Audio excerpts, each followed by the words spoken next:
গতকাল আপনাদের মায়াবতী আপুকে সারপ্রাইজ দিতে যে আমি নিজেই সারপ্রাইজ হয়ে গেছি। আমি ভাবতেও পারিনি, কল্পনাও করতে পারিনি এটা আমার সাথে হবে, যেটা আমার সাথে হওয়ার কথা ছিল না, টোটালি আমার আইডিয়ার বাইরে ছিল। আসসালামু আলাইকুম এভরিওয়ান, কেমন আছেন সবাই? আই হোপ সবাই অনেক অনেক ভালো আছেন। দিস ইজ মি ফ্রম আস্থা বাই রুনাস এনাদার্স ব্লগ।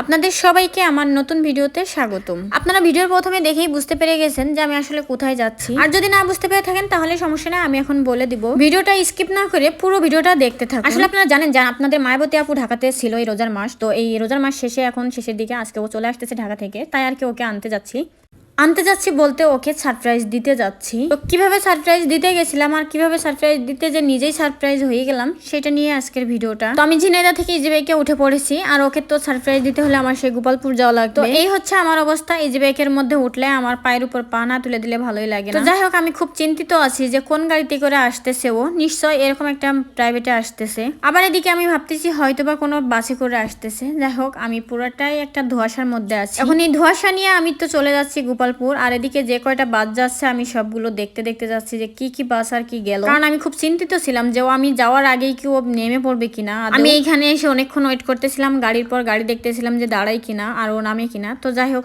পরে অনেকক্ষণ ওয়েট করার পরে জানতে পারলাম, ওটা আমি মেসেজ দিয়ে জানতে পারলাম যে অনেকক্ষণ আগেই নেমে গেছে আর বাড়িতেও পৌঁছে গেছে। তো এটাই হচ্ছে আমার সেই সারপ্রাইজ, মানে ওরে সারপ্রাইজ দিতে যে আমি নিজেই সারপ্রাইজ হয়ে গেছি। তো যাই হোক, ও ভালোভাবে পৌঁছে গেছে, সাবধানে পৌঁছে গেছে বাসা অবধি। তো যাই হোক, সবাই ভালো থাকবেন, সুস্থ থাকবেন। পরবর্তী ভিডিও দেখতে হলে অবশ্যই পেজটাকে ফলো দিয়ে রাখবেন। আল্লাহ হাফিজ।